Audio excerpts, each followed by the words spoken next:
It gaff till a gaff. It gaff till a gaff. I'm illy with the till a gaff. Illy with the till a gaff. Knit gaff, knit gaff. Knit gaff, knit gaff. Oh, I got you. Yeah? Yeah, I see you. Aye. Yeah, what's going on, Flex? Yeah, I'm alright. I'm coming through clear. I'm alright, fam. What's going on? Here, man. I'm here. I didn't want to be like, really, I was meant to be in another part of the apartment, right? See? But because I've got the newborn baby, my wife was going back and forth. So this is the only corner I could catch. And I was like, Felix is going to be like, this guy's doing the records in the back. I was going to say, nah, you've got it locked, man. It's the only corner I could catch. So I weren't trying to be that dude, but... So what Rasta? You know what? I'm almost disappointed that's the case, because I was like, you got the proper DITC going on in there. You already know, Showbiz is AG, and you know what? I like the reference to DITC. That's classic right there. People don't think about them enough. Yeah, I've been trying to do this, man, on a little Instagram thing I'm doing where I'm throwing up little things and saying to people, do you remember this? But I know you have to get like the right people on it. But hip hop, bro, is like the things we could talk about. Yeah. I don't know, like hip hop was big in the 90s and 80s. Yeah. But I can't find no one to talk about KMD. It's like I'm talking another language. KMD and MF Doom sprouted out of that too. You get me? Like, you know, them things that we grew up listening to, people don't know what I'm on about. So I'm kind of doing a little thing, having a little play to see what can go on, you get me? Yeah. It's like a good discussion to have, especially coming from someone like you that's an OG. And I call you OG hesitantly because me and you's around the same age. I'm not trying to make out like you're way older than me. But to me, you're obviously, I know that this podcast about, you know, it's about a conversation, but and you may not want to talk about yourself, but definitely not. I'm putting that down. You're a pioneer for a lot of stuff that's going on in UK rap. But it's funny you bring up rap because I was watching the Breakfast Club yesterday, right? See? And they had Rakim on there. What? They had Rakim Allah, the God MC was on there. And it was funny because just observing Rakim is just lessons to me because he's so humble. Yeah, for real. But yet he's Rakim. Yeah, exactly. It's Rakim, right? He was like saying it's funny. He was talking about they brought up did you have any issues with like rappers and stuff like? And he said the Kane stuff. Him and Kane had their petty shots. See. Back and forth, but he was saying like KRS One, which I never knew. He was like he had issues that he wasn't on self-destruction. See. Yeah, he was like, man's never called me to get on self-destruction. I felt way about it. That's mad. That's mad. Of course. If you look at some of the people who's on that record. That's what he was saying. What? That's what he was saying. You know, what I like about Rakim is that he's half Buddhist monk and he's half like street dude. Yeah. He's super humble, but he's street. And he was like, man, I'll be seeing mans that was on that record at certain places, and I'll be giving them the screw face. Like, yeah, you took my still upset about it to this day. He was like, I'm not hating anybody, but you took my spot. I'm going to have to run up on you. Took my spot. But he's like over it now, but it's funny, just because you brought up hip-hop. Yeah, that is a madness, though, when you think about it, though. Like, yeah, that you know, it's really funny. You know, that reminds me of, I remember, what was it again now?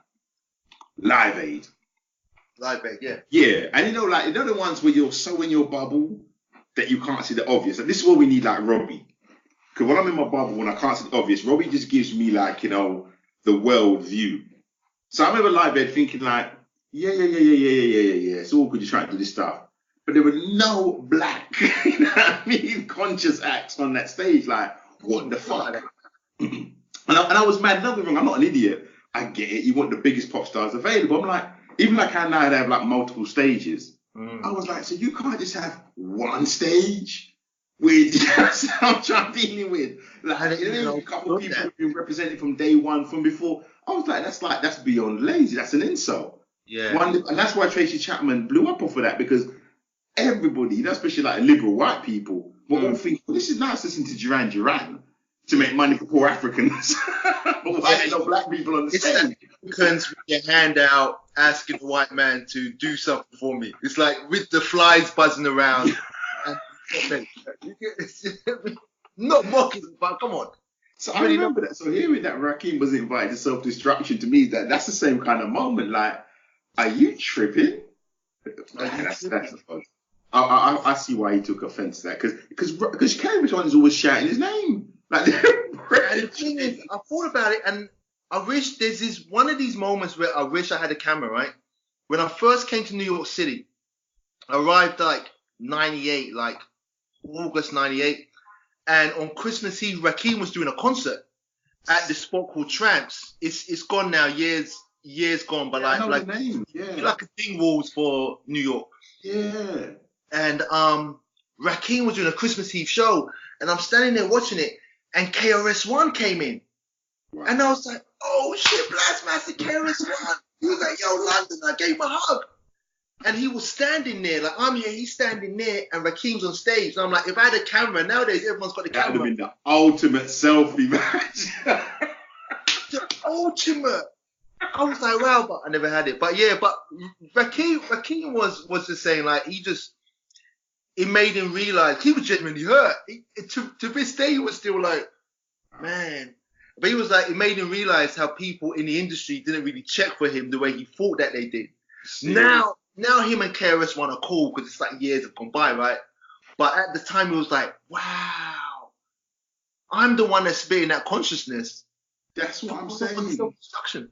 Yeah. You know, it's really funny though, bruv, right? And I don't know if we're on topic or off topic, but that's why I love this, because this is a MANSDEM episode, so it's the MANSDEM talking. You know, family, day one, bro. Real brother. But you know, it's funny, I was thinking something similar just a minute ago in the kitchen. It's like, I was thinking how easy it is to forget the industry when you love music. Like, you know what I mean? Like, I'm amazed at how stupid I am. Like, how naive I am all the time. You know what I mean? I tell you what the exact example that's in my brain was things like the amount of co-producers Dre would have on an album or a track that I thought Dre produced. I mean, and the thing is, Dre doesn't even hide it. It's like featuring Mailman. And I'm like, who's Mailman? Yeah. That's what I'm saying, and thinking that, you know what I mean, like not knowing that the DLC produced half of, like, you know what I mean, Straight Outta Compton album, and just not knowing that the industry works that way. Now, dealing with all the amount of ghostwriters, like I saw something the other day, I think talked about it, where Snoop Dogg was talking about Still, and he's talking about how he wrote the lyrics, and it was like, nah, that's trash, and someone else came in, and nah, that's trash, and then Jay-Z came in and wrote the lyrics, and he came with the hook. And I'm listening to that shit thinking that's Dre and Snoop. Yeah, like how we would go, we're going in the studio.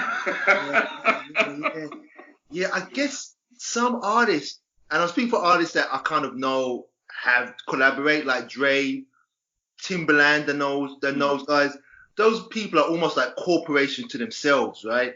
That's what I'm saying. The pie is such a big pie, they can share it and stuff, and whoop-de-whoop-de-whoop. That's why, I mean, like back on, regarding Dre's a game changer. Like before and after Dre, he's a game changer. He's reinvented himself numerous times and become what he's become, like a billionaire, like some say a billionaire, right? But in terms of producers, hip hop producers, he's in my top 5 because of influence. Yeah, see. Primo, RZA. That's what I'm saying. Pete Rock. Just that's the essence to me of, you know, Dilla, you know, I mean, right. I love there's a cult around Dilla now. That's a whole other thing, but for real. So I told someone the other day, it doesn't surprise me, it just makes me laugh. Well, I was at a record store the other day and I was speaking to this and I was like, Dilla's not in my top 5. Like, I love Dilla. Don't get it wrong. I get the Dilla thing. He's just not in my top 5. Our generation, for me, Dilla. And then man that followed you home. At first, he didn't understand. When I said he's not in my top 5, he was just looking at me. Sorry. He was looking at me, and then I went like, Stop it, he man. just went angry.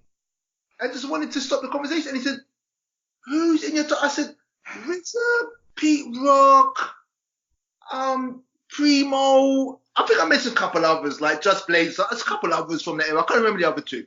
Yeah. He just looked away. It was like 45 degrees, like he was hurt and confused and couldn't comprehend why Dilla was not in my top 5. I said, he's in my top 10, maybe. But you know, it's funny how people take music like so personal. Like, you know, it's really funny. Like, I don't really think I should have been involved in music because I don't take it that personally. No, man, people take it mad personally, and I don't really care. Do you know what I mean? I'm like, you know, as you said, your top 5 is your top 5. We can debate it.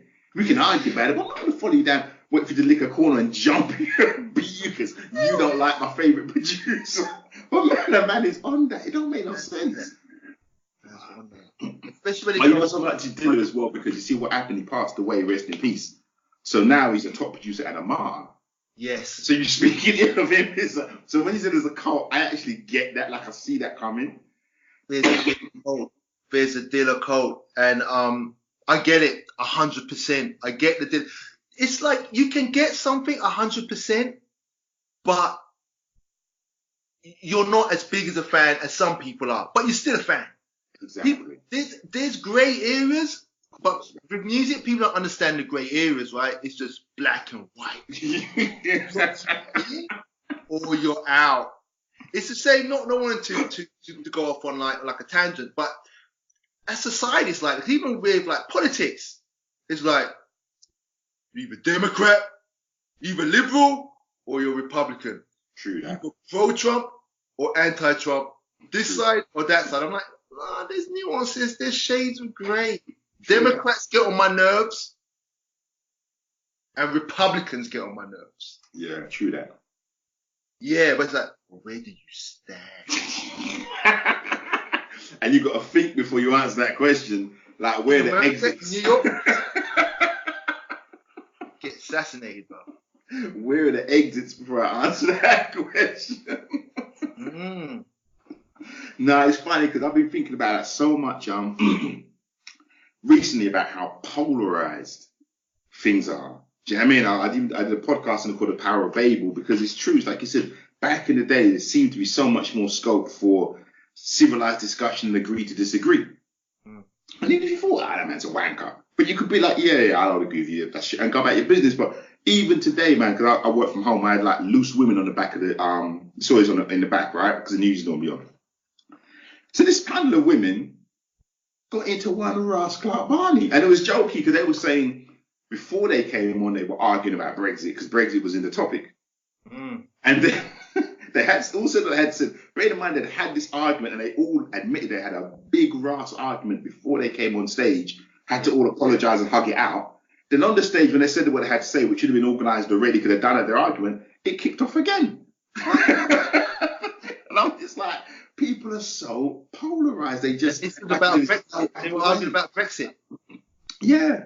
Just arguing about different views of Brexit. The way I could see it, it was like two of them was pro, two of them was Remain, two of them was pro-Brexit. So everyone's standing their corner. So the two pro were going, rah, rah, rah, Boris Johnson's got it right, shut down Parliament, you blood clot, because we asked for this thing 3 years ago and you're trying to stop us. And then the Remainers are kind of going, yeah, we know you won, but you still have to be the president, prime minister. And this kicked off for the thing. And this is what reason I knew it made me laugh, because the woman that, the head said, okay, everything's been said now. And then one of them said, no. You always have the last word. Can I have the last word? Because, and you could just see that was off reservation. So then she goes, okay, say your thing. Then she said her thing. Then the other two kicked in, nah, you can't say that. Kicked off. I was like, that's the world we live in. People can't have civilized debate and agree to disagree and bounce anymore. Yeah. Especially over the Dilla, apparently.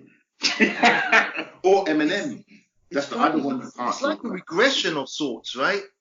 Because we're basically animals, we're mammals, and like, to me, sometimes it rises to the surface. Because the way I see human beings, and I was having this conversation the other day with somebody, I was like, we haven't been around for that long, right?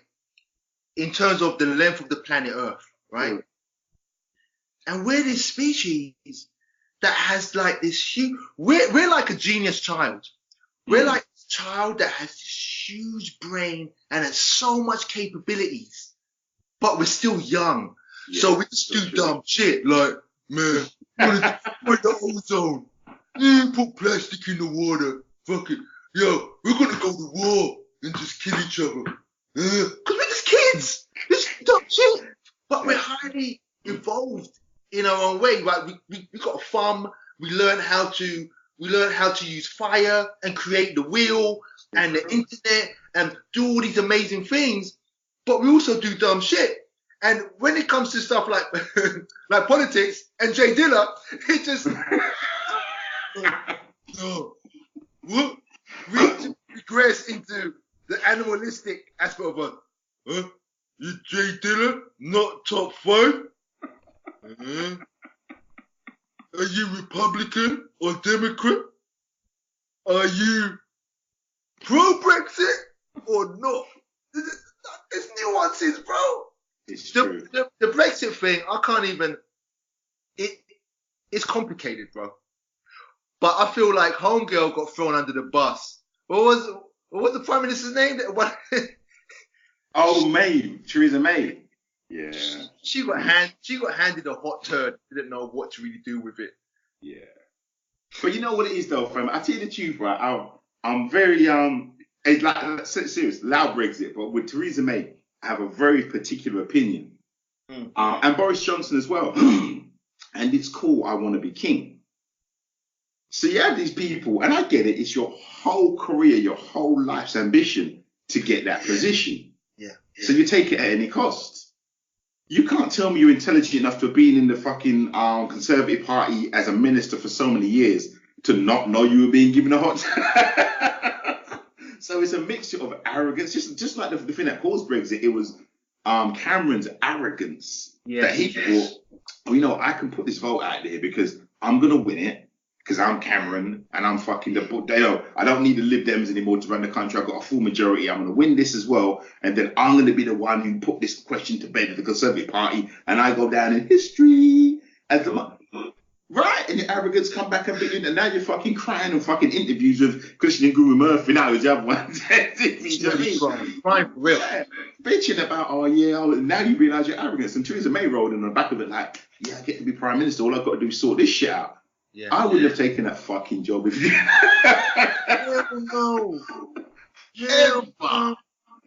Ever. And then Boris Johnson took an even worse version of the same job. Right. Because he had to guarantee to do it by end of October for his own fucking hardliners, knowing that Parliament was guaranteed to block him at every fucking turn. Because they already did it with Theresa May and told him, you're not doing no hard Brexit and we're Parliament, we're going to stop you. And he still took the job.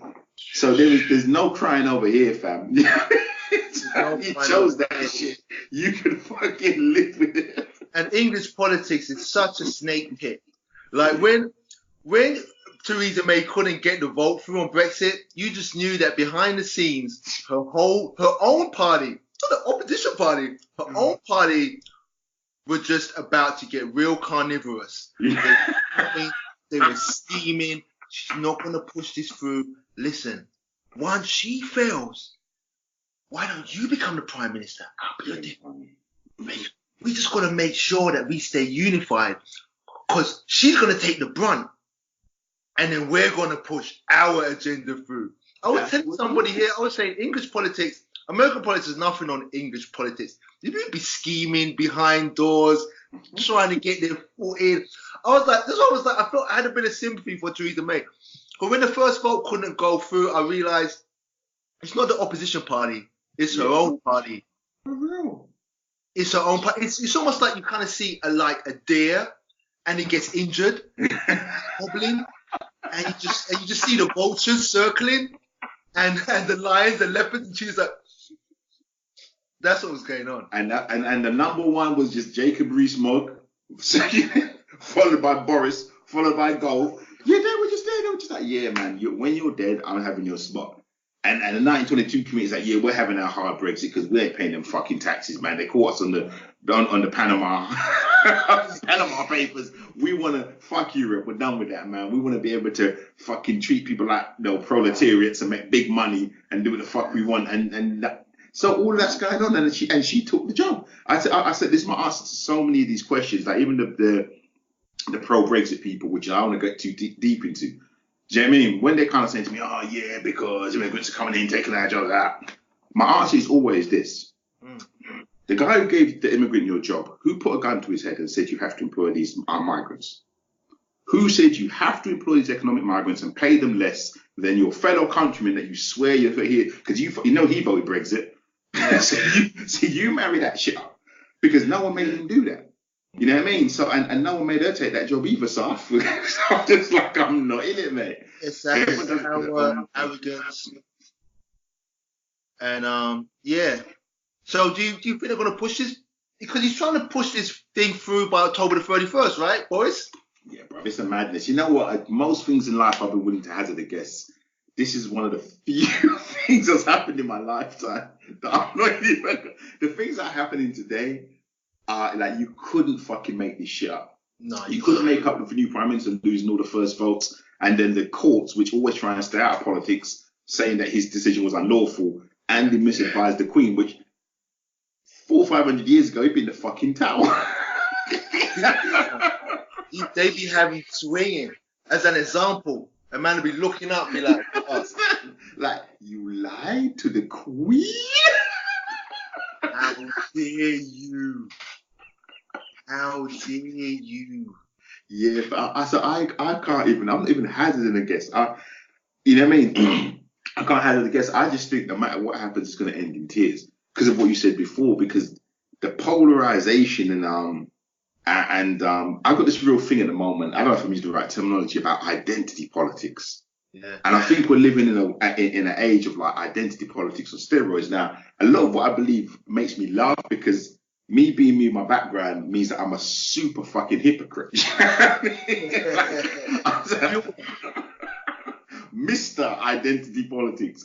But it makes me laugh, you know what I mean? Because now it seems like everybody identifies with what they identify with. They don't hear nothing from nobody else. And aside from that, like you said, it's just la la la la la if you don't agree with them. And then on top of that, you have to agree with and respect, and even worse, we won't piss me off, know everything about the politics they identify with. So it's kind of like the Dilla thing. If someone said like, top snare drums from producers, the Dilla guy, that's a conversation that will happen. It's the 808 with the 65% flare flange tweak. Flanger with delay. You watch that will happen, man. But the guy would expect you to know that. He'd expect you to know that Dilla took an 808, put it through a compressor, put a 65% flange tweak on it, and that's why it gave that sound. And since you don't know that, it's your fault. You're a fucking criminal for not knowing that. Yeah. Everyone's an expert. For real. And they expect you to be an expert on their shit. Yeah. Or you're a really fucking bad person. And that's what fucks me off. Like, I think I should be allowed not to know some shit. Right. You know what I mean? Especially when it comes to music, just feel it. It's an emotion. It's a muse. But I said with the internet, it's the great equalizer. And once again, and I feel like I don't want to be picking on Dilla because I love Dilla. Cause I want people to come out and want to assassinate. You just remembered you was on a podcast, didn't you? But because it's a subject matter, I'm fascinated by music and conversations around it. And Dilla's interesting because Dilla died. And once Dilla died, there was a conversation around him about how he never reinvented the role of a producer, but he brought his own sound with the loose drums and the sub bass, and he was just like this genius that could just program beats live and all of that. Yeah. And when he died, people tapped into Dilla's story and it became like a cult. And then it was the perfect storm. Like the internet began to rise. So you got the white kids, the hipster kids, the black kids, kids who aren't really into rap, skateboard, whatever. They just tuned into this guy called Dilla because the myth became bigger than the person. I understand that. That's what happens. Now my thing is, it's great walking around this. Like Primo is walking around and living. Always the way, isn't it? Always the way. Yeah, it's always the way, and I get it. I feel you on that. You know, the RZA is around. Right. He's here. Dre, we mentioned Dre. These great artists are still around, and it kind of taps into the I don't know what the word is. The almost like the fetishism of black culture, black artistry, where the movers and shakers. There's a phrase there that we are culture that's banded around, and I do like the phrase. We are cultures. We are the people look to us to bring culture, and then it gets monetized, right? True. And I feel like with me, I just play devil's advocate. I love Dilla, but I might say to someone, I'm not a big fan of Dilla, just for the conversation. Yeah. And it's on us as black people. Let's celebrate the artists we have now. Let's celebrate them. These people are amazing artists, but I think we're so creative, and we put out and we give so much, we just take it for granted. It's almost like a money machine. You can print money and you just give it away, and everyone takes and runs with it. You're like, yeah, we'll just print some more money. So I'm like, as I said, RZA, Primo, Pete Rock, Dre, Quincy Jones. Yeah, for real. I mean, like, come on, man. And I'm not saying they don't get celebrated, but it's with the.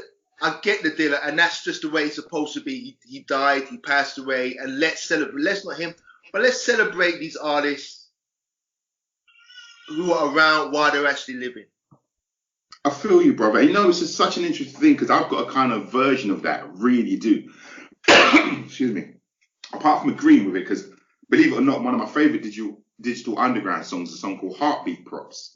And they just did that. They were just going through all the men who were still alive, literally exactly what you're saying, and going, big up this man, big up Farrakhan, big up this artist, big up this artist. Why do we only fucking go, realize the importance of people like Nipsey when they die? How many of Nipsey Hussle people who are posting Nipsey quotes every day were really following Nipsey when he was, because I'm not posting quotes because I was really following him. I was messing with Nipsey. I knew of. Yeah, no, I'm kind of slack on them things, but I know that there's so many people like they was on, you know what I mean? They was 100% dedicated. But I'm like, no, it's just fashionable now. Yeah. I think, but going into what you said before, definitely, I think because we are the creators of culture, I find we do one thing which is very sad. We create culture and we move on. Yes.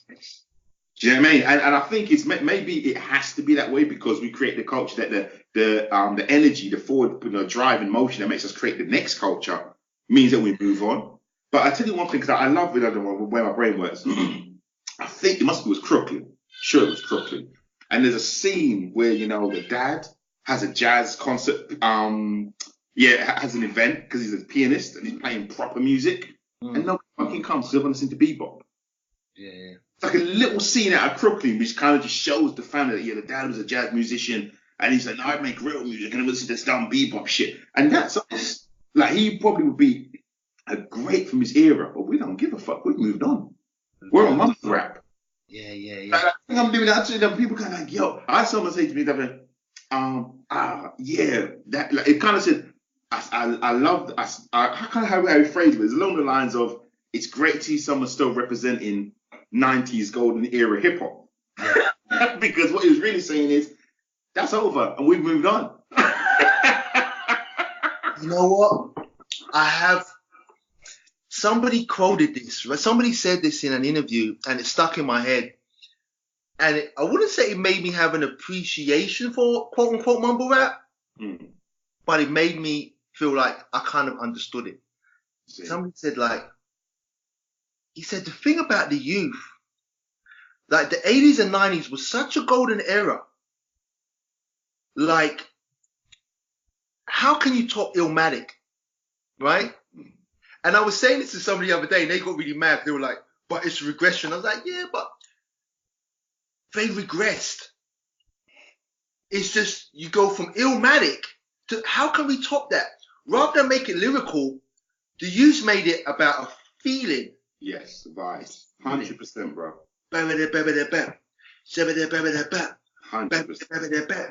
Because Because you're kind of rebelling. It's almost like punk rock in a way. You're rebelling against the music that your parents listen to.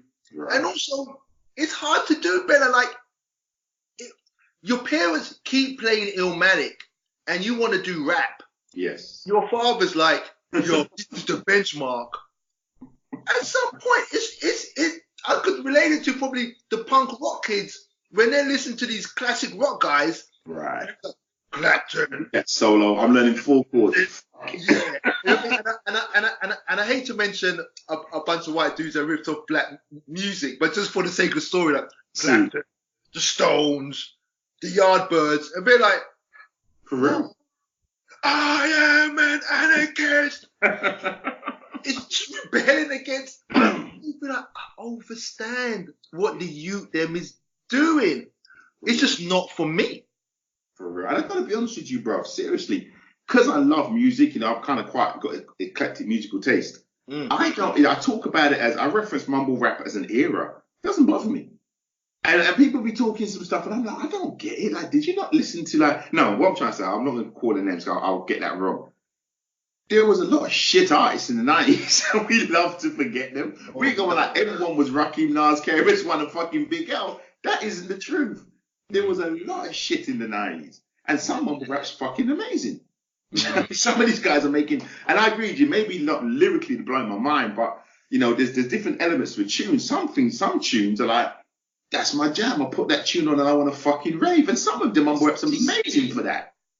It's a feeling. Yeah, exactly. So I don't hate mumble rap at all. People all kind of always expect you to. I'm like, no, I didn't hate. No, okay. I'm older now, so at this age, I don't hate 2 Live Crew either. I think Common said the best. It's just not for me. Yeah. I'm buying 2 Live Crew records. Yeah.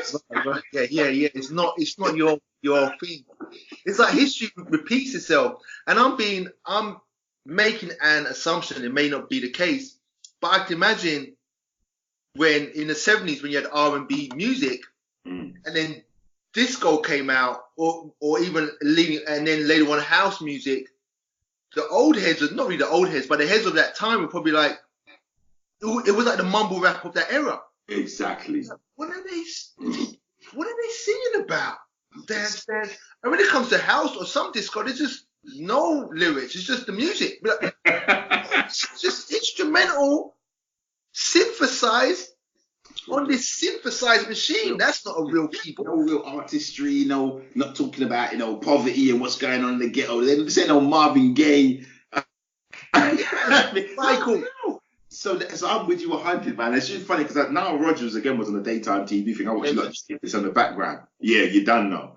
And he said to them, because, you know, you forget these little things. I love to catch these things. He said, what everyone forgets, you know, everyone talks about Chic and what I did and all. He goes, but you forget that disco was a very short period of time before it was disco sucks. And he goes, there were disco sucks banners everywhere. He goes, I just got into making music and just started making a name for myself. And all of a sudden, disco was over, and I was a fucking pariah. So it's easy for everyone to go, yeah, legend. He goes, it wasn't like that. At the start of the 80s, we were pariahs. No one would touch us. Yeah. We were shit. We were talentless. Now, 2-3 decades later, everyone's giving me accolades. Right. So that's what keeps him kind of, because he's always just been on a level. Like, I'm just grateful to be here. It keeps him level-headed. It comes around. Yeah, that's what that. And I'm a big believer in it. Listen, you know what? I don't want to get off topic. I need to get on topic. So I know it's a MANSDEM episode, but I wanted to talk to you about the project, man. Yeah. But before, because obviously I actually almost tried to make notes about this. Because obviously we've known each other 2 lifetimes. But if you're going to describe yourself, man, for people who don't know you and your background, just and I'll tell you why I want to do that, because I was thinking about this. One of the reasons I want to do this is because I'm sure that we're gonna learn more about each other just by doing this. Yeah. You know what I mean? Yeah. I'm just like, it's hard to describe yourself because it's you, right? But I'm a youth from Tottenham. Mm. You know what I mean? From the ends. And always been into music and film See. without even knowing it at the time. I remember when I was around 16, 17, my friend came by the crib, Nigel Wright. Nigel came by the crib and he was like, see, he goes, what? He goes, because I was playing him some music and I had these ideas about making a movie, writing a script, never knew how. And he was like, man, you should. And Nigel's one of those guys who always had these ideas. He was like, man, you've always been that guy that's into music and film. You should do something with it. See. Right? This is Tottenham 85. Yeah, but it just stuck in my head. Like, see, you don't think you can do this kind of stuff. It just stuck in my head. Again, that's something I've always been deeply into music, collected records from a young age, and loved film. Like, film was one of those things that my mom would put me in front of a television to just basically shut me up with. And I'm kind of giving a story, and now I get to the part where I'm giving a background of how I end up here. So fast forward a couple of years after that Nigel quote planted the seeds in my head. See. Basink, you guys. Via Scotty, I get involved with you guys and become friends with you guys. And you guys are putting out music independently. I've got no concept. These guys from my hood are putting music out on there. I don't even know how the music industry even works. It's just, to me, it's just somewhere you go, you just buy records, it's a music business. And you see, neither did we. As you discovered. So these things, and we can get into that, but I don't want to stray too much off topic because we're just going to talk about. But huge influence. I'm saying Tottenham planted the seeds. Through a number of circumstances, I ended up in New York City. Came here to visit, ended up staying. Had to survive and pay rent. And once again, I ran into this guy from London, James, and he was a doorman at like a club, and we got talking about music. And he was like, "Yo, why don't you get?" Because it was the CD era. Was get a couple of CD turntables. See. And you can start getting DJ gigs. I was like, really? And this is the early aughts when there's money around. This is I wasn't a fan of George Bush, but I made money when George Bush was the president. Yeah, I feel you. Where you got to take the opportunities if they're there, man. You can't say I ain't touching that money, man. That's Bush money around. Early aughts. So I bought the turntables and I started getting gigs in New York. You've got like Midtown, which is like almost like the corporate center of New York City, like in a way, right? And gigs for these like bars, it's kind of cheesy bars, but I'd be getting gigs. And what happened was that because I was doing these DJ sets around these corporate people, I started getting corporate gigs, and then I finessed the way that I could curate music for brands, like fashion brands and stuff. So that got me into the music side of things, but I always wanted to make film. And I raised some money. I made an independent film called Mr. Obscure. Awesome. And I made it for 30 Foul and released it independently. And yeah, because once again, it's like the record business. I mean, now I couldn't really get a distribution deal, so I put it out on my own and just released it via social media, and it did reasonably well. To this day, I can't believe you did that movie on that budget with them resources. To this day. I eventually got you're like Rodriguez guy to me. Like my Rodriguez, man. I'm like, nah, get the fuck out. You know what the thing about making that movie? You know what the thing about making that movie was? Now, when I made the movie, I remember I had a script. How I got to make, because I'm always, is for me in my life, it's little conversations, the little things that people said that have influenced me. It's not broad topics, little things. What happened is that I'd written a script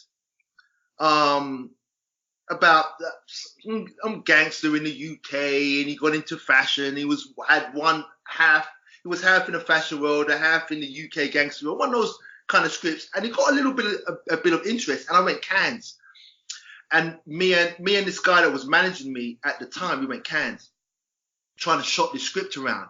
I was trying to shop it around, and we were at this restaurant/bar one night. And we got talking to this guy he produced movies. And I was pitching him for that script.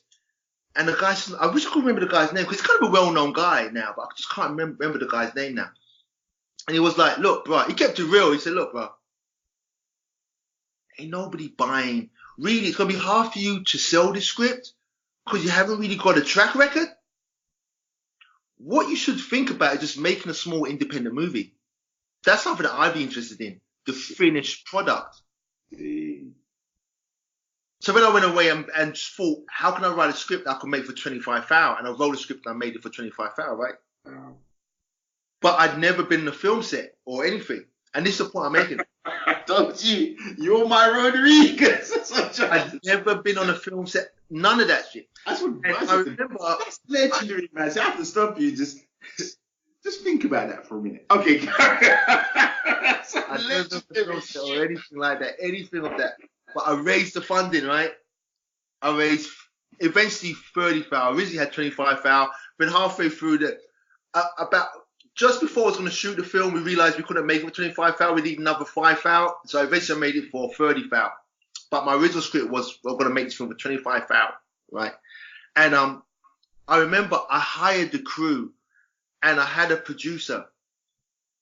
And she was like, this is how green I was. She said, you need to rehearse. But I was so nervous and I felt like such a charlatan. I was intimidated by the actors. I said, no, you just show up on the set and just wing it. Like Jean-Luc Godard, Francois. No, this is new. This is revolutionary. She said, and I'd already paid her half the money. She said, I'll give you the money back. If you don't rehearse, I'm not going to do it. Because the budget's so small, we only had 12 days to shoot it. You need to get these actors so intimidated. Started to rehearse with them. It became the greatest thing ever. Because what happened was that I realized when I was gearing up to make a movie, my mindset was I wasn't intimidated by raising funds or the business of it or getting a crew. I was intimidated by being on a film set and being around actors. I thought I'd shown up. Like dilettante, like these people do this, I don't do this shit. It's imposter syndrome, isn't it? Yeah. It was the other way round. Trying to get into festivals, raising the funding, trying to get a crew together, all that stuff was the messed up bit. When I was on the film set, it was like being in my bedroom. It was like a piece. I wouldn't say it was a piece of cake, but it was so natural. Yeah. Partly because I'd rehearsed, but partly because it was a calling. It was something I'd always wanted to do. It's been in you. That's what you said. You've always been that guy. That's in you. Yeah, exactly. It was natural, but I was intimidated because I felt like other people could do it, but I couldn't. I'd set the wheels in motion, and it's something I'm sure that you can relate to because you did mega things when you were pretty much still borderline a child, right? Basically, you were young, teens. I was a grown man at this point, so salute to you for that. But this is something I've always. It's like getting out of your comfort zone, right? You set the wheels in motion, and then you're like, it's almost like, now I really have to do this because I've set the wheels in motion. And that's what happened. But when I ended up doing it, it was like everything else outside of making a movie was a pain in the ass in a way. But making a movie, I loved it. So I made the movie, but at the same time, I was still like spinning and DJing and stuff. And curating music for brands like fashion brands like Paul Smith and Oscar de la Renta and Gilded Age, and still doing corporate events. And I started DJing for record labels like showcases and shit. Okay. So what happened was that because I collect records, I buy music.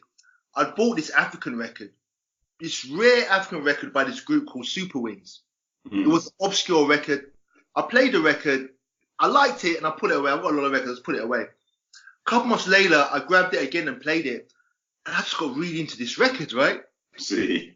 So I was at home bored and I said, let me get on Facebook. And I looked up the guy who seemed to be the head of this band. Yeah. I know that feeling. Put him in. He came up. So I sent him a message. And this is what we call Joe Works, right? Check this out, Flex. I sent him a message. I was like, boom. I've got this record of yours from 1974. I love the record. I may know some people who may want to reissue it and put this record out. I see. Because African records, like reissuing music, it's like a marketplace.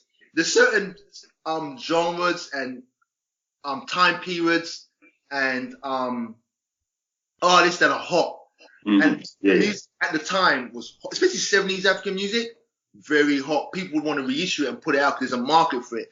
It's like Turkish psychedelia is nothing that's really hot. Like Japanese really? record label. That guy, because you would know that.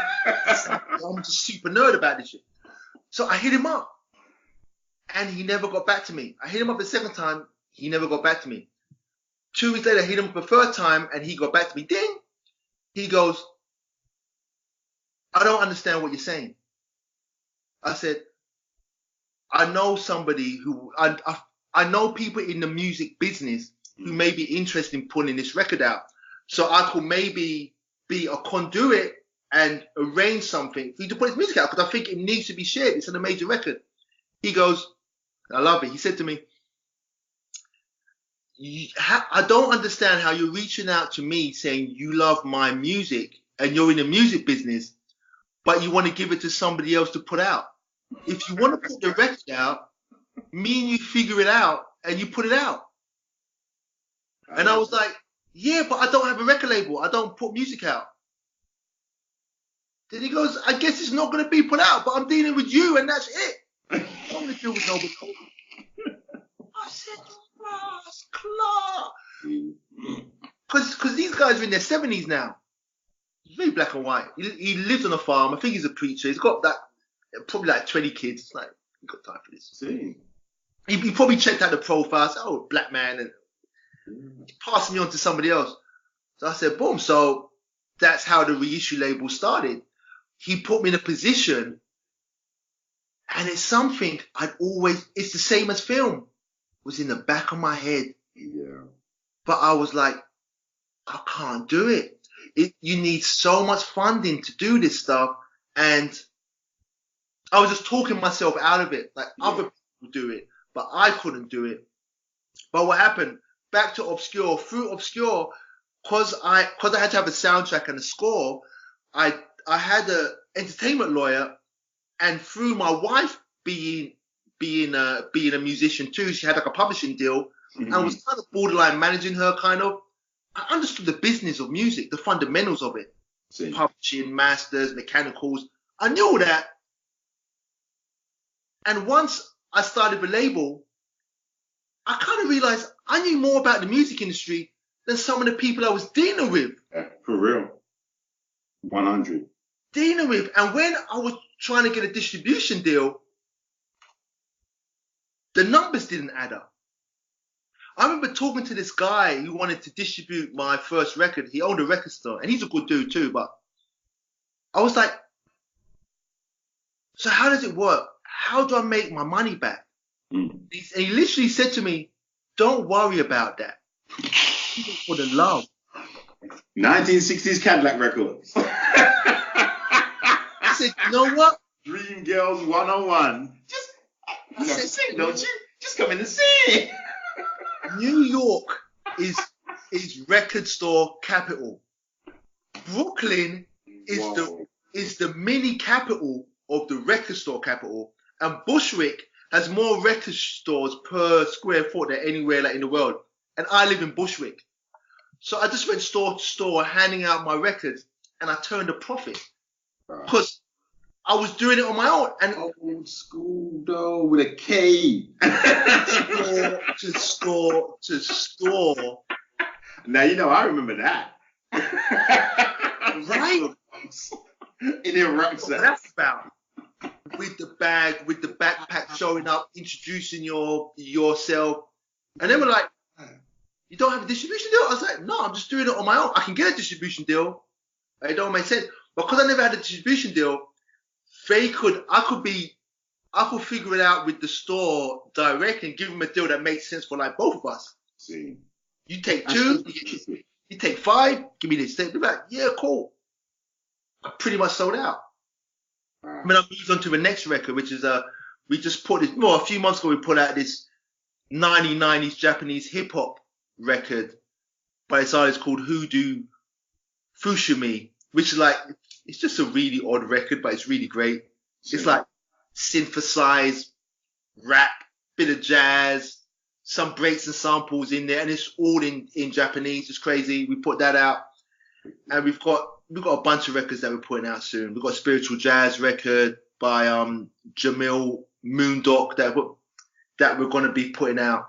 Hopefully, I say like it's not really free. Maybe I shouldn't be talking about that, but yeah, hopefully. And we've got a jazz techno record. Not techno, kind of another weird record. A lot of records I put out, they're hard to describe because I'm drawn to records that are kind of genreless. Yeah. I call myself eclectic, and I don't know. I don't think there is a word for you because I'm eclectic. Like I like heavy rock and I like hip hop and I like Gregorian chant music, whereas you want that shit in one record. That's where we differ. That's what I'm attracted to. You know what I mean, music is like a woman, right? There's a certain type of woman that you're attracted to, and because you can't really describe what the full. There's something about her. See. Music's like that. Like I listen to something and be like, I don't know. There's an intangible thing, and that's what it is. So yeah. So in a nutshell, what I am like, I'm a filmmaker. I'm a music curator. I'm a DJ. I'm a father. I just recently had a child. And awake, bro. Let me see your eyes. Bro, I was up at 7:30 this morning, bro. I was up and I was out last. But you know I got the t-shirt, man. Because that's politics. We're gonna start. Me and the wife gonna start doing this private party type of thing on like a Saturday night. So I was out talking to the guy that owns the venue and stuff.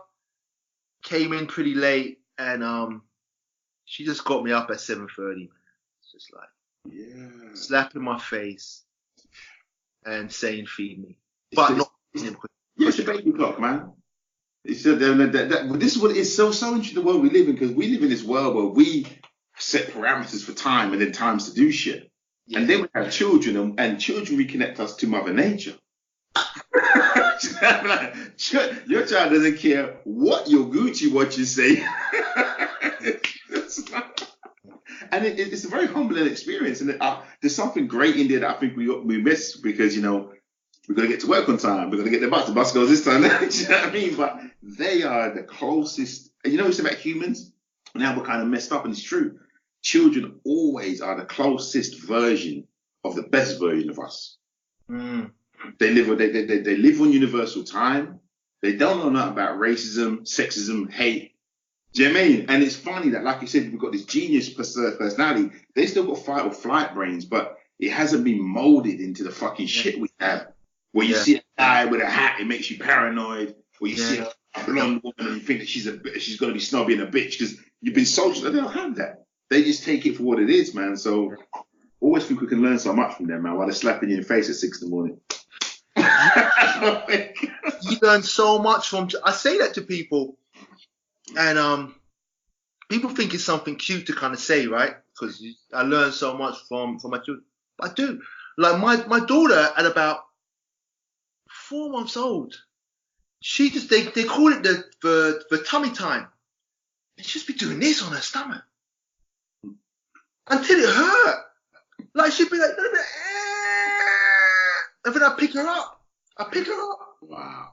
And then I put her down again, and she's tired, but instinctively, I have to get better. I have to work on my core.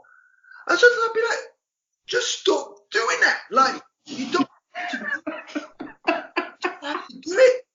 But it's almost like she's saying, yo, I'm a workaholic. You don't have to do it. So whatever you're doing, I need to survive in this world. She just wouldn't stop doing it. It's just freaking me out. Wow. And she'd try and stop. They'd be like, I'd be like, shit. You have to keep pushing. There's a bigger picture. You have to, observing children, you just learn a lot. Yeah.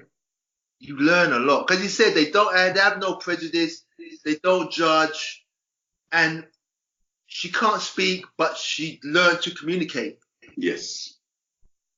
What she wants without being able to vocalize it. Yeah, there's a lot of you've got what, two? You've got two, right? Yeah, man. Wow. It's I say it's a beautiful thing. But it was interesting that the big one just left the family home like a week ago after university. Wow, give thanks to the Most High. Give thanks for real, man. So yeah, it's a funny thing, man, because on the real, I remember this child being born. And I had two, I mean, you know me, so I could just be honest. Because sometimes you can't tell people stuff because they just think you're making it shit up.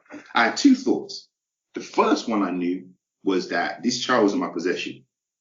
I was given something valuable to be the guardian of. And I told myself that right from the outset. Do you know what I mean? That you might do everything I want, but I'm not here to control you and make you do anything. I've been given this privilege of being your guide and your protector.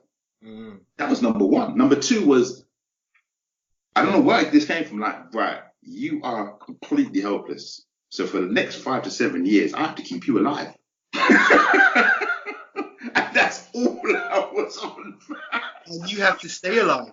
That was all I had in my brain. I said, for the first 7 years, my focus with you is keep you alive. Then I move into stage 2, whatever that is.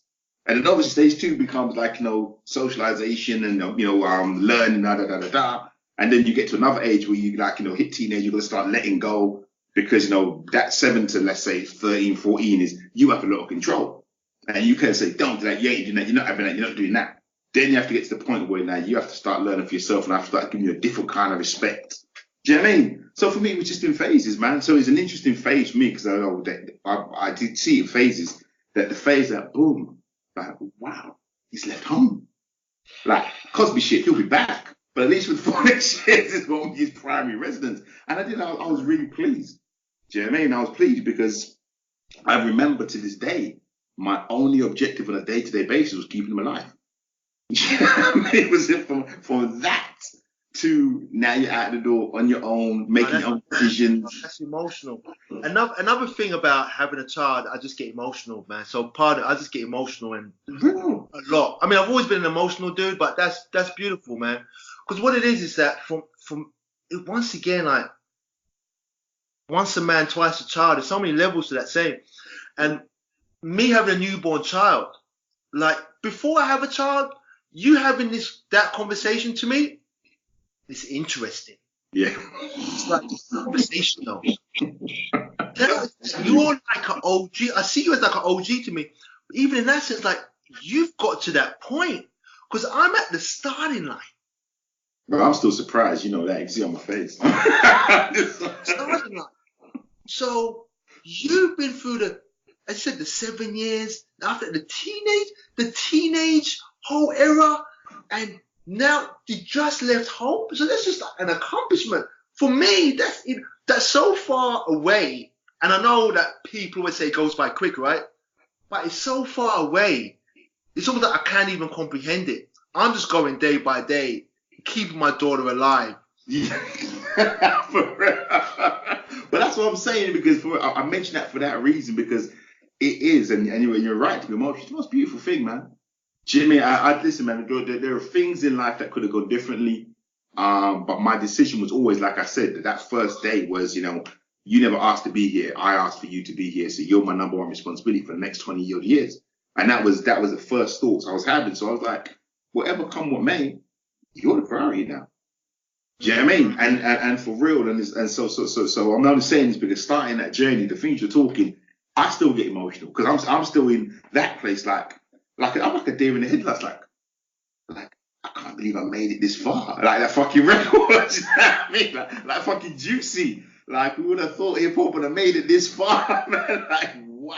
And where's he going to study? Where's he studying? So he's doing Malaga.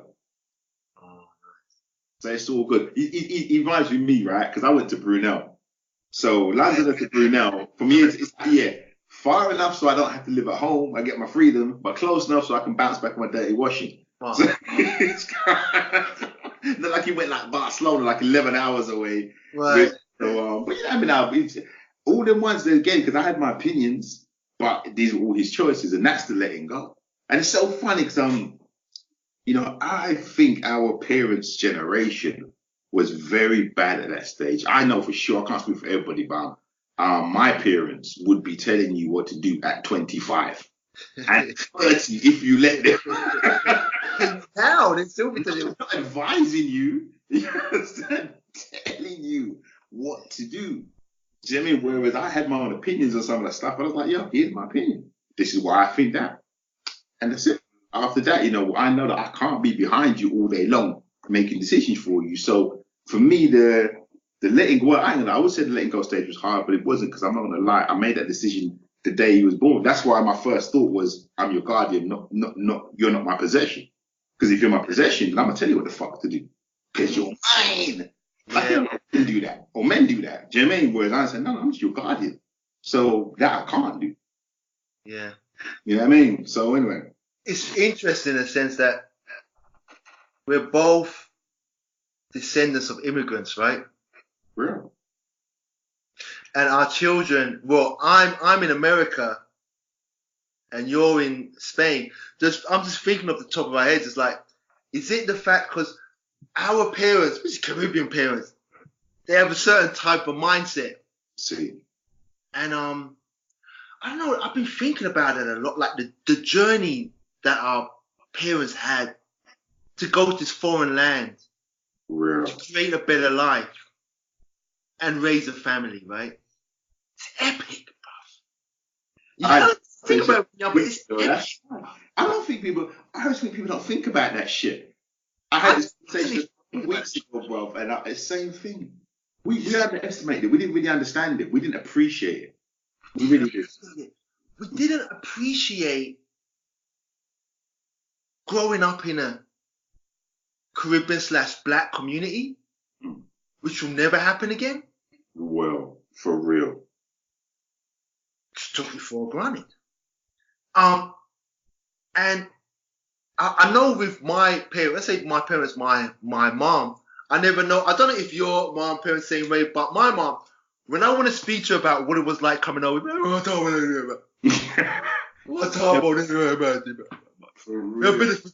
but one night, I went to London to visit, and it was me and my wife, and we went out. I think we went like for like jazz cafe or something. We went out, came back around 12 o'clock, and my mom's old, so she's up. When you're old, you stay up too late and get up early. I don't know what that's about. You stay up to 1 in the morning and get up at 5 in the morning. It's like a weird thing because you're old and shit. So I'm like, so I go home. All right. So I said, so what's up, Mom? And I've been drinking a little bit, so I was a little bit tipsy, whatever. So I'm in my mom's room. And for some reason this night, she wanted to tell me her whole story. From arriving in London up till, and it was a long, epic story. But I remember this part was the part that stuck with me. She said, when they got off the ship, whatever, right? And we're trying to find accommodation in this grey, cold land, right? Mm-hmm. Women, they were trying to find accommodation, and the sign said, no blacks, no dogs, and no Irish. Mm. No blacks, no dogs, and no Irish. And they were with their suitcases. And they were like, the mindset, they were like, where do the Irish people live?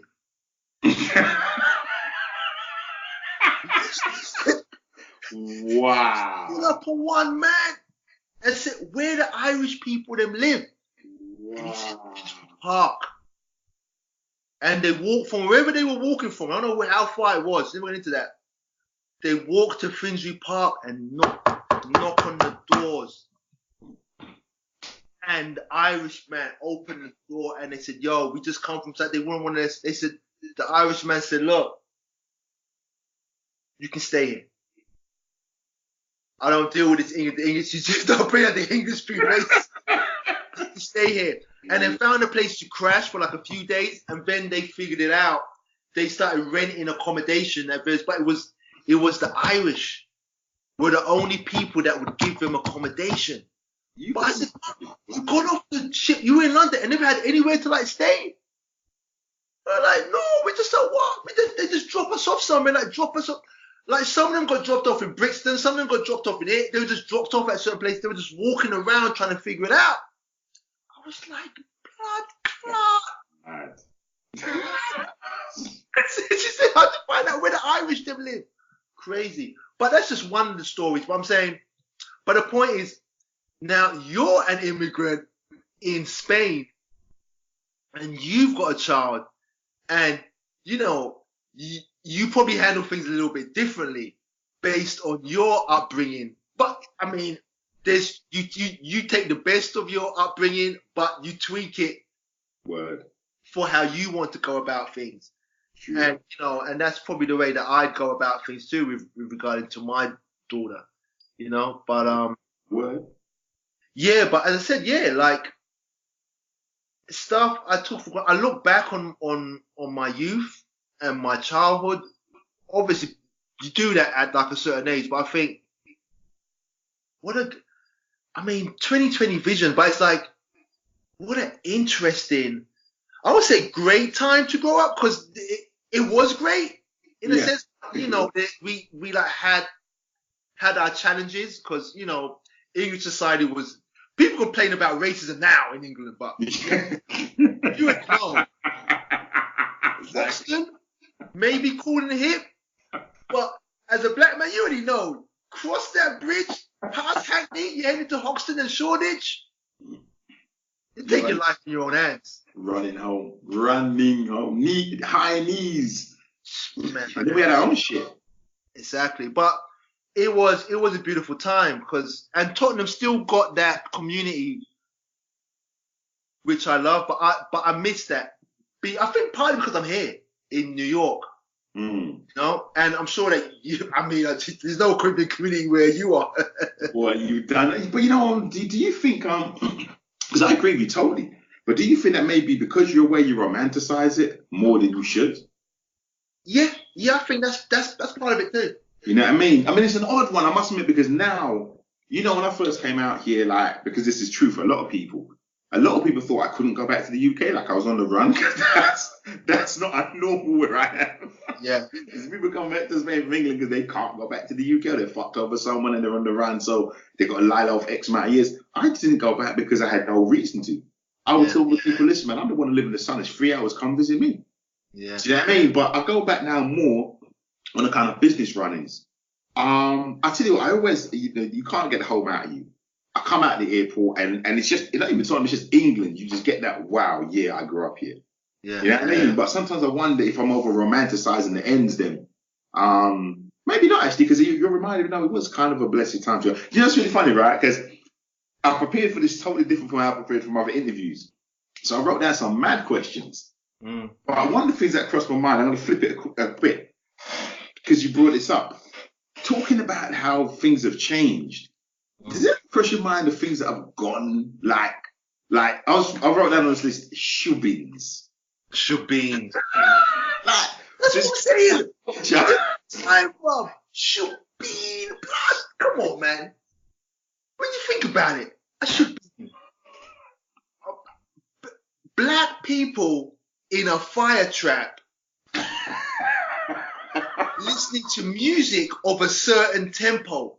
And the thing you think about, because you're in this place of shebeen, right? You can only listen to certain types of music. True. So That's where the rare groove, roots, rockers, reggae, of course. Yeah, but that's linked into the type of soul. Yeah, you can only play a certain type of soul in that environment. It's really sway like this. Yeah, can you shoulder to shoulder like a tree? I never realized that, because when I'm younger, Tottenham is my world. When I get a little bit older, I start clubbing, I go to West End and shit. I realize there's a world out there. Tottenham's my world. But now looking back, how unique that is. That's what I'm saying. Those are the things I romanticize more. I romanticize that, my kids will never know what crabbing is. Like my kids will never know what a shubbins is. They'll never know what a blues dance is because, God. Well, I mean, having said, someone might bring it back. But for now, that's out of here, man. That's out of here. Someone will bring it back on like a novelty thing. But it's like, it's not, you can bring it back, but you can't bring the times back, right? It's like we as black people, and it's almost like, I can't find it hard to explain. We're the first generation, right? So we took the hits. So what we did, some of us ventured out, like me, you, we had the curious mind and we went out. But there was a safety in our hood, even though our hood was dangerous. True. There was a know-how. You were sus. You knew what's going on in your own hood. So you could retreat back to the comfortability of where you come from. And where you come from, they do things like that. You have house parties where they play music of a certain tempo. You can grab a girl and do a slow dance. You got the MC on the mic. They might play a couple of hip-hop tunes. They got the kitchen with the drinks. There's a familiarity, but you take it for granted. That's what I'm saying. And if you're brave, you may venture into Hackney. If you got the heart, and you're rolling at least 5 deep. Yeah, at least. You might venture into Hackney. And if you're like Troy, like Braveheart, you might go South London. But man's gonna be like Braveheart and do the same thing. That's just like it. That's pre-internet, right? So it's like, it's almost like I don't know, man. It's like the presence of the land where your parents are from. Same. Ghost of it was always with you. True. Right? Yeah. So with your seeds, it's kind of fading away. Like you're still going to instill it in them. It's in their DNA. Yeah. But the culture, the cultural norms and vibrancy and the way of life, they brought it over to this cold grey land. And on a subconscious level, you have your own reinterpretation of it. It's like, that's just fascinating to me. How if you listen to Rare Groove, it's just like the soul version of almost like Caribbean music. Like the tempo of it and the feeling of it and the subject matter of it. Just like, yo, we listen to soul. Yeah, it's like a soul lovers. This tempo suits us. How kind of jungle it came about? We listened to reggae and we listened to hip hop. And we listened to dance music. Yeah. That's what I'm saying. Yeah, listen, and I get on my high horse about this kind of stuff, and I travel around. I love Paris. I love other parts of Europe. I love New York too. And no one's fucking with London for creativity. I know, it's real though, isn't it? You don't want to say it because it sounds arrogant because you're from London, but I think the world kind of knows. There's a melting pot in London that hasn't seemed to be recreated anywhere else. I don't think it's doable. It's not doable. There's something about the ear. There's something about the multiculturalism, and to give credit to the English, they have a sophisticated ear where they know what's good and they can tap into it, and we can work together and make something. I was at some rooftop thing in Brooklyn a few months back, right? And I don't know why, I'm meeting somebody or something, and they were listening to like basically the same house music I listened to when I was 18. Right. And I got into a conversation with this person, was like in like their 20s. I was like, man, this place is cool. I'm like, why do you listen to the same music I listened to when I was your age? Don't make sense. It's meant to be a progress. I got my kind of old guy shit. And they were like, yeah, but don't you think like, because you've been around, you're a little bit more sophisticated in terms of music. I said, I understand that. But I said, you have to understand, in London, there's a movement where kids your age are interpreting jazz. See. There's a jazz movement. I say London, but the UK, we got these kids, these immigrants from Africans and Somalians and Caribbeans, and they're just doing jazz. To me, that's mind blowing. Yeah. And they were like, really? And then they were like, do they have an Instagram account? I said, yes. No, they have saxophones and trumpets. That's what they do with their fingers all day. Yeah, but no one's messing with London, the history of London, and you're a part of that. You know, I know I always have to sneak in the field. Come on, in the history of UK music, you can't bypass basic, and we're gonna put this reissue out, and we're gonna have an exhibition. It's just that the child slowed me down a little bit, and there's some property thing going on out here that we're working on, and that should be closing out soon. But 2020, we're making this happen. Bro, it's so good. You know what, man? At first, you know, I seriously, man, I always appreciate the love and respect, but you know it's mutual. And there's one thing I was going to ask you, man, because it came off, you kind of answered, but I'm going to ask again anyway, because it might come out differently. It's really interesting to me why you're such a doer. Have you got any reason that has ever come across to you, you know, why you, more than other people, actually do shit? Because you think about it, the things that you wanted to do in your life, the things that were interesting to you, even though I know you kind of given an example of a couple of bits of serendipity, I still be going to get serendipity because you was in the fucking room in the first place. Yeah. Do you know what I mean? And you have this ability to do shit that other people have been talking about for their whole fucking lives. Right. What makes you, have you got any idea where you think that might come from? Because it might be something you share that will help people. I don't know. I don't know. I always felt like I get exhilarated by being out of my comfort zone. Like once I get out of my comfort zone, things happen. Right? And leading up to it, it's almost like if I want to do something, I pursue it. Because I know that it's like I don't want to see you get to a point of nirvana, but it's like if like I wanted to make a movie, right? Like once again, you learn stuff from children, like always working on the craft, like that tummy time thing. I've got to work, right? You was doing the tummy time. Yeah, it's like I know it's gonna be all right. See.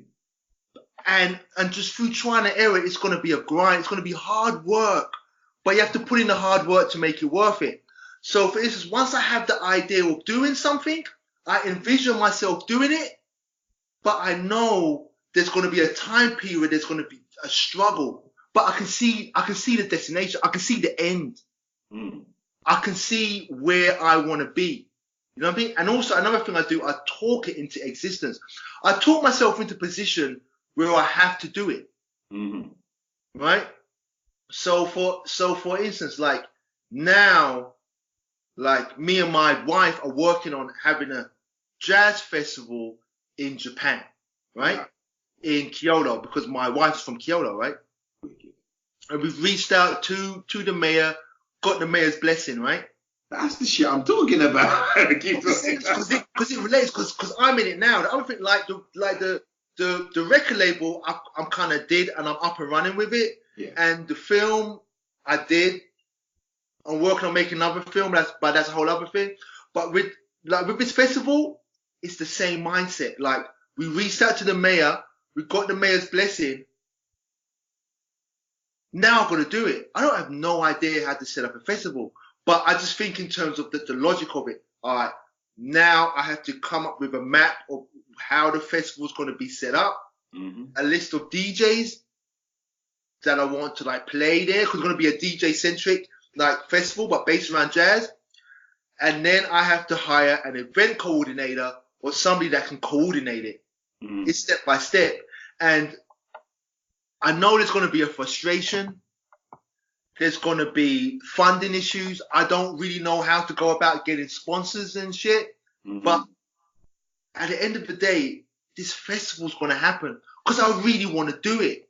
And I picture myself there. I picture myself at the festival and seeing the DJs playing them, and my daughter being there and just handshaking with the sponsors and shit, and watching the stage get like erected. I picture it and I talk about it, and eventually it's going to happen. Where some people, I don't want to say fail because it sounds presumptuous, but where some people don't make it to that end, they're not ready for the struggle. Right. I hear that. I'm ready for the struggle. Right? It's like you like for you eventually, like to me, you're the ultimate. Like you eventually, you got a record deal or whatever, and I know we got record labels and stuff. That's like a whole other podcast and we can talk about that. But before that, and I know it's a struggle at the label, but you went through the struggle. But you imagine where you want it to be. How am I going to do this? I'm going to press the record. How does that work? I go see this person. I look at the labels put on. Now I've got to distribute it. Now I've got to do shows. I've got to get my mans on. It's just, you go through the struggle to get to where you want to be. Word. And the reason, and to answer your question, is just I talk about it and I envision it, which is, that's the easy part. But the talking about it and envisioning it is something that anybody can do. But the people who really do it and make it are those who understand it's going to be hard, it's going to be frustrating, it's going to be work. And once you can get through that, because the thing is, when you're doing all of that, you're gaining the knowledge. It's like you're downloading information. For real. Right? For real. Downloading information.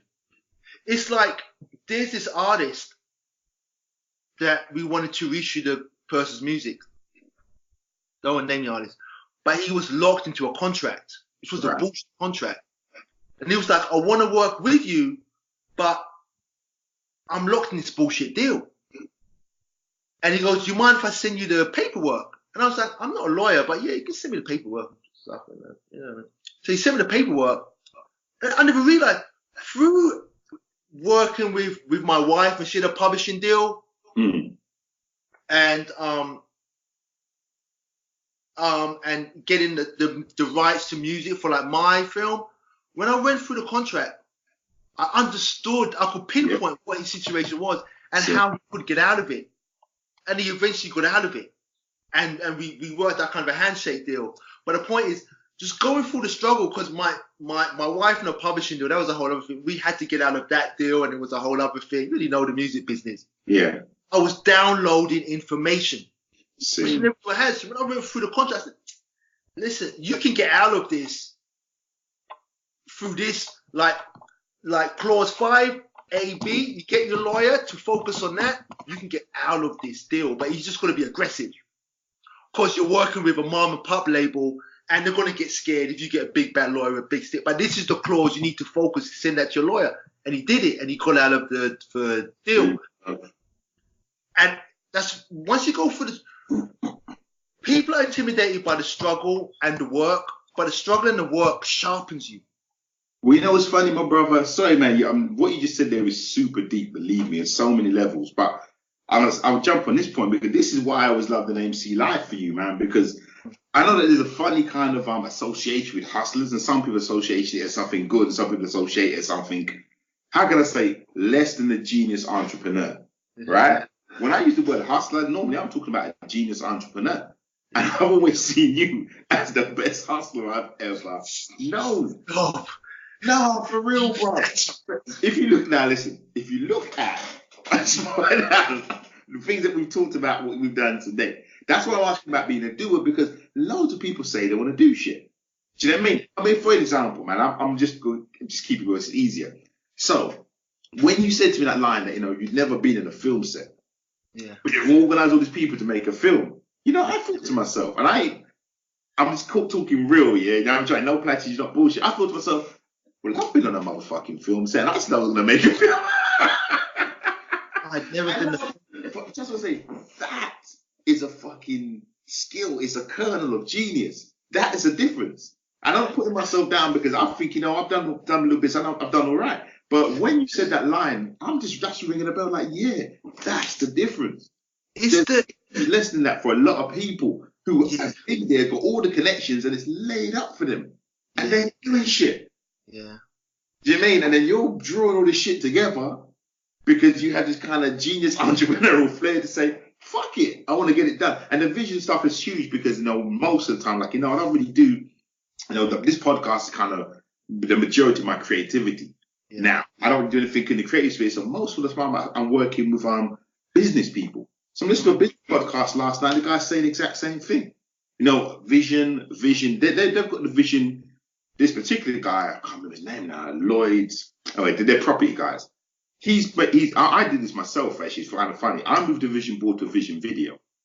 I don't know if a few people have done that. So he was saying, yeah, I know that everyone says have a vision board, but boards are static and we're in the video generation. Yeah, so I've got a video of all the things I want to achieve. And then he said, I've even moved that another level now where I've done a video of myself talking back to myself like, you know, we've got to get this shit done. I don't know what mood you're in today, but just brush that fucking dirt off your shoulder. We've got shit to do. And he's pushing the vision on that level, talking to himself every morning.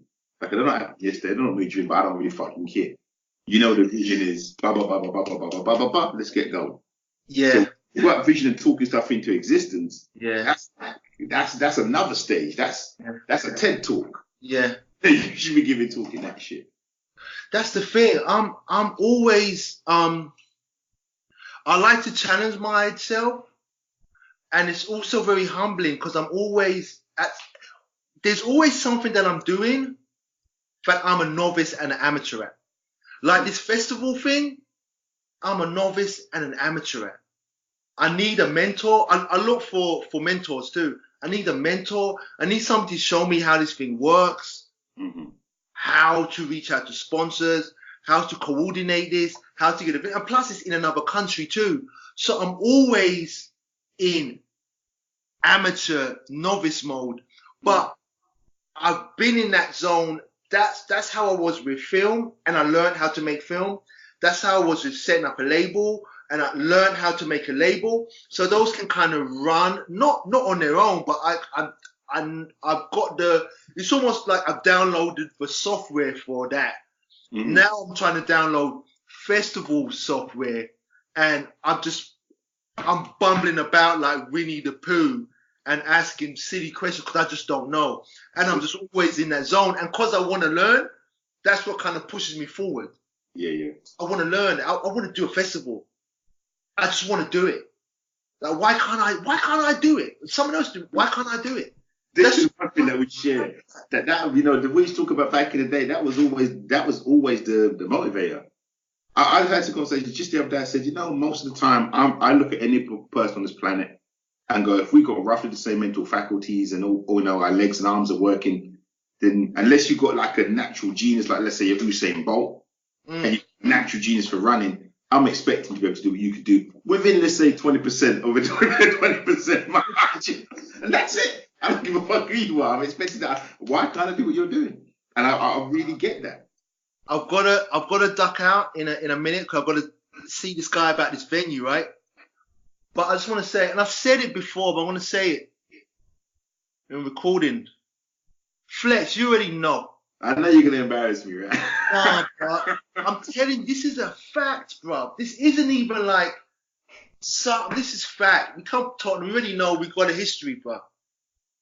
One of the key moments in my life for all that I'm doing now is Mans from Tottenham had a record label. President, I've got a record label in the internet era. This is back in the 80s, bruv. And we're not going to go into all of that.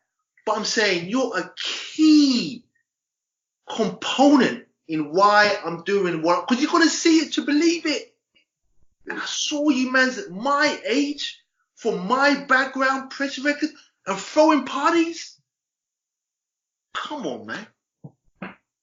Come on, man. Before I even, that's the genesis, bro. I'm telling you. Done telling you, man. Yeah, thanks, my brother. Done telling you, man. I get emotional about that stuff, because that's a fact, bro.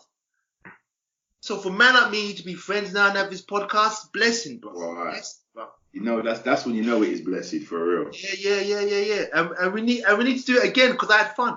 Yeah, I'm glad, man. You know what, brother? You don't know. I wasn't nervous, but you know when you want to give something its due respect? So I'm coming back on this plane last night, right? I've written 50 questions. That's not none. First class, get my back rub. No, I was in Ryan. I said, don't get it messed up. Ryan there, EasyJet, I'm on that. Heavy. But now I wrote down 50 questions because I didn't want, and I don't know why, because I know that, like the time we ain't talked for years and picked up the phone, I was on the phone for 2 hours, I was like, do you know what I mean? But I just wanted to put my effort in to make sure that this was done justice. So you still got like 48 questions for the next time, bro. Yeah. Is this audio or is this going to be the video too? Well, you know what's interesting? We can do the video like this, right? I wasn't prepared for a video, as you can see, but it's kind of, I don't care. But it's funny, all the podcasts have been going at audio, but I was talking to Mikey about it, and he was saying, really and truly, got to start putting the video ones out because people relate to that. It blows my mind because I only listen to podcasts because they're the one thing I can do that I don't have to engage visually with. But with your backdrop, my brother, come on, I have to go. Because you've got the DI 800-pound gorilla. When you've got two handsome men like us, can't be hiding with no audio, bro. It would be the world would be like, what's going on? And the good thing is, we didn't fluff nothing. So I mean, because I don't really edit these things. These just boom goes out because it's really the MANSDEM talking. I really wanted to do this like. I never realized it was a freestyle type thing. It was like a freestyle, we're just talking and stuff, but it worked out great because MANSDEM is blitzing in it. So. That's it. I had no worry about it. I just put the effort in because I didn't want to be lazy, but I just know me and you talk, man, and you dropping nuggets, man, golden nuggets, man. I know you have to go, so I'm not going to hold you because yeah. Go when we do it again. Go and we'll do it again, and that's it. Anytime, Flex, man. You're my OG. You know what I mean? You're a mentor. You're a lot, and you're a pioneer. So you know what I mean? I'm doing things, but I've never been a trailblazer. You're a trailblazer. So I'm just following in man's footsteps now. But I know that you're a humble man still. So I've been on a film set, and I've been on like 2 or 3.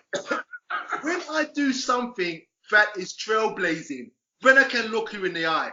Until then, give thanks to the Most High. Flex. Now we need to figure out how can we switch this off. Oh, okay, I pressed this red button. Now, seriously, my brother, one love, man. It's so appreciated, seriously.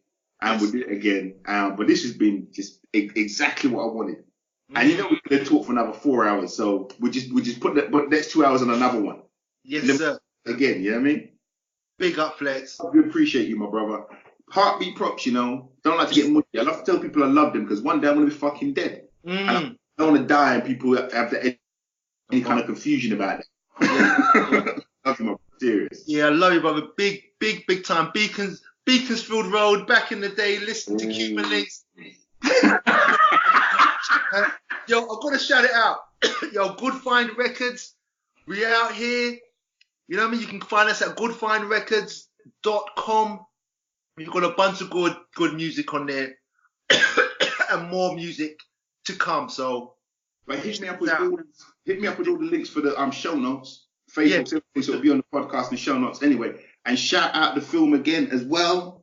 Mr. Obscure is on Vimeo. Just go to Mr. Obscure on Vimeo, and you won't be disappointed. Classic indie movie. We did the New York festivals and stuff. If anything, just check out the trailer and see how you feel about it. And once you see the trailer, you're gonna be like, yo, let me throw that. I think it's $3 or $4 or something.